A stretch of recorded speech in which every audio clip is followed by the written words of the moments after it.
massive vaults that dictated the sophisticated plan geometry.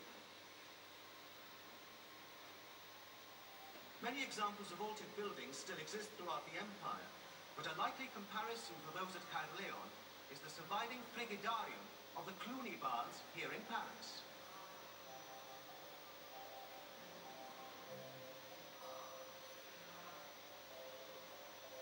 Another technique which Roman builders had perfected during the 1st century AD was the use of concrete for building construction. Evidence for this can still be seen in the bathhouse walls at Caerleon, and it was probably used in the great vaulted spans of the roof as well.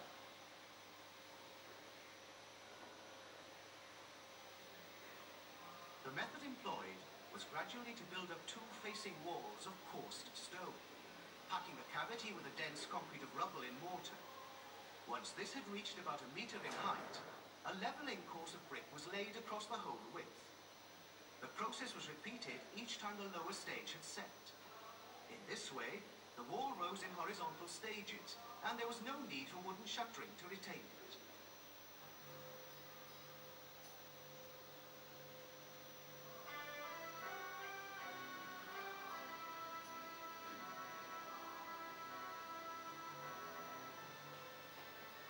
When the Legion left Isca around AD 290, the baths were stripped of all reusable building materials. The lead piping, roof tiles, window glass and flagstones. The buildings now stood virtually empty, but the Roman builders had done their job well, for the main bathhouse continued to stand for another 1,000 years.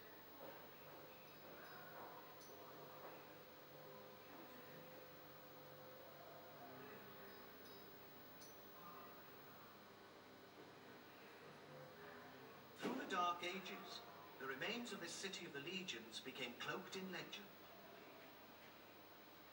By the 12th century, Geoffrey of Monmouth was describing Caerleon as an ancient archbishopric where his fabled King Arthur had been crowned amidst a vast host of princes and bishops.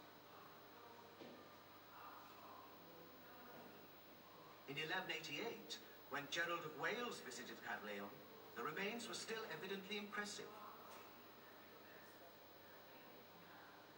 Gerald writes of an ancient city wonderfully built by the Romans, remarkable baths, ruins of temples and theatrical palaces, all being enclosed by marvellous walls, still in part standing.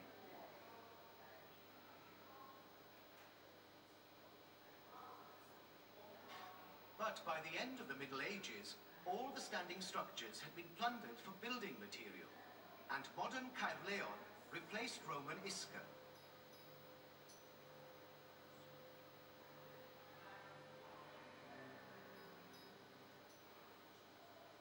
The story of the bathhouse did not begin again until 1877, when the antiquarian Octavius Morgan recorded discovery of a mosaic pavement during drain laying in Backhall Street.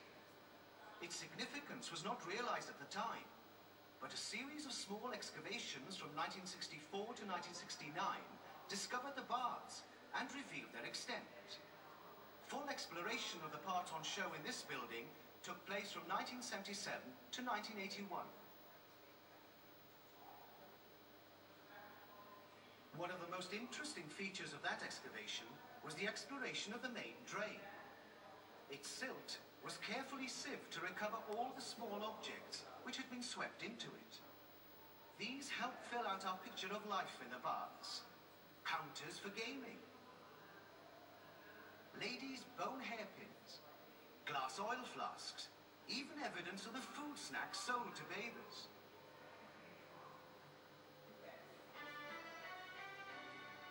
Most spectacular of all is the large collection of 88 engraved gemstones of amethyst, cornelian, jasper and other semi-precious stones. Bathers often wore jewellery in the baths, and the wet heat must have loosened the settings of these gemstones from their rings. They were washed away with the water into the drain to await discovery 18 centuries later.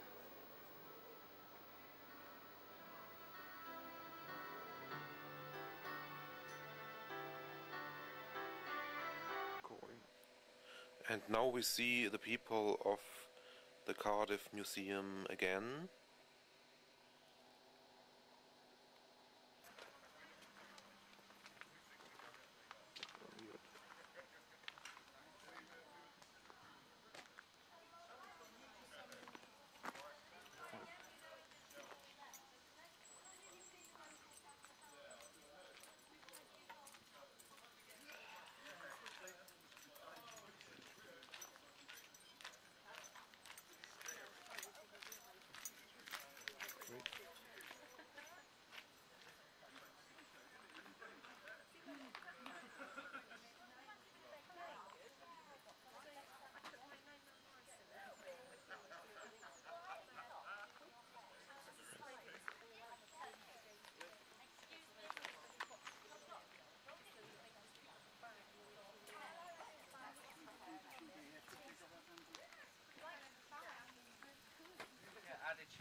great. Hi. Hello. Yes, I'm simply taking some pictures. So. All right. Try and look authentic. Yes. Getting ourselves together.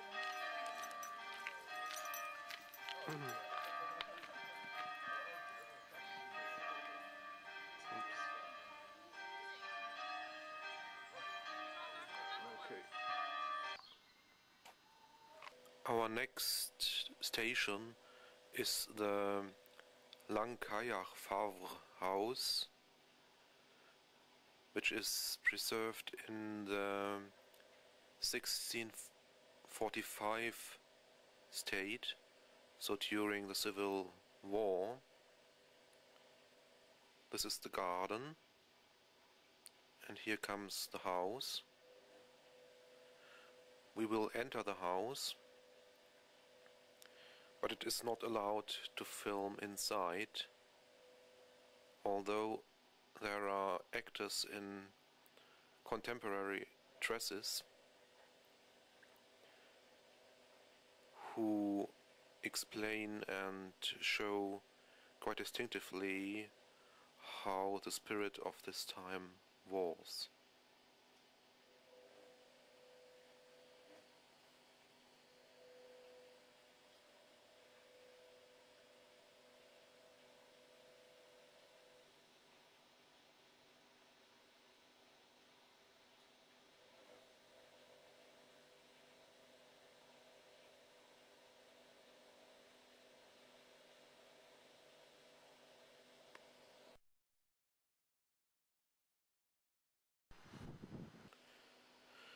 The next scene shows a walk towards the Llyn y Fan Fach, a lake in the midst of the Black Mountain.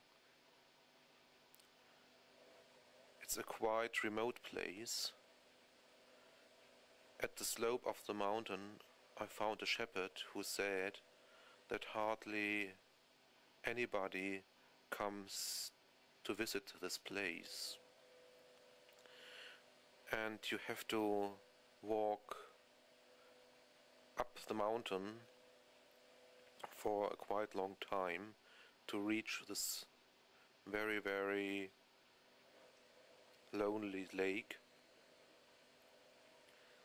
According to the myths and legends, this lake is the lake of the Lady of the Lake, so the place where Excalibur, the sword of King Arthur, was forged.